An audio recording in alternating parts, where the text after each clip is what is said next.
What is going on, ladies and gentlemen? Ben here, Galactic News Center. Today, going to be talking about the appearance of Tarkin in Rogue One, as now confirmed, why I'm excited about that, and what we can expect from Tarkin in Rogue One. So Tarkin has been one of my favorite characters in Star Wars, not from the limited appearance that we get of him in A New Hope, but certainly after the book entitled Tarkin was released, showing how the Moff came to be in the Empire and how he rose through the ranks and ultimately became one of the head guys in the Empire. It brings a whole new light of appreciation to his character, and it's a phenomenal book. I highly recommend it. So given everything that we now know about Will Huff Tarkin, it makes a lot of sense that he's going to be in Rogue One. First, the relationship with Vader is huge.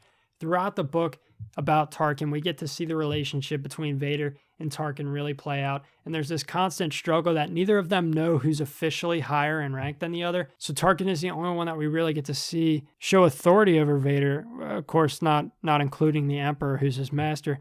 But we do know that Tarkin is one of the only people who have authority over Darth Vader. Also, the hidden nature of the Death Star as a whole is why I think he should play a pretty big role in Rogue One. As I said in a previous video, barely anybody in the Empire knew the specifics of the Death Star, and Grand Moff Tarkin was definitely one of those people who understood the construction of the Death Star, understood how secretive of a mission it is, and how important it was to keep it a secret. Now, there is a slight problem. The actor who played Tarkin in Episode 4 died in 1994. Now, Disney has undertaken the impossible of recreating Tarkin through CGI, but there is a slight problem with that. Go ahead and watch Episode 4. You will never see a shot of Tarkin from the waist down. Apparently, there was something going on with the actor's leather boots, so he actually wore slippers on set, which is why we only see Tarkin's torso on screen. So engineers, or whatever you call the people who work on CGI, have been working to recreate leg motions and trying to match the bottom half of his body with the top. Now, as I'm said, I'm really excited that Tarkin is going to be in Rogue One, but because of the issue that they're having with the CGI, you have to wonder how involved he's going to be in the movie.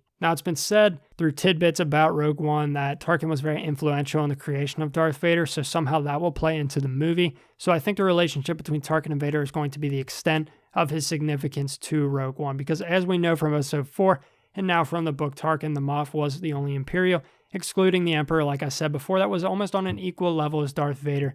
And I'm really excited to see how that relationship plays out on screen. I hope we get to see Tarkin in a more expanded role, maybe commanding a regiment of stormtroopers or something like that, giving orders in a space battle. I'm really hoping that we don't just get to see him limited to dialogue with Darth Vader, but if we do, it would be awesome to see the back and forth between him and Lord Vader, because again, in the book entitled Tarkin, that was one of the best parts of the book, that the relationship between Vader and Tarkin. I hope we get to see that on full display in Rogue One while they're hunting down these rebels who stole the Death Star plans. So let me know what you guys think. Do you want to see Tarkin in this movie? Are you excited about it? But because of the CGI, what do you think his role is going to be, the extent of his role in Rogue One? This has been Galactic News Center. I'm Ben. Thanks for watching, and as always, join me, and together we'll rule the galaxy.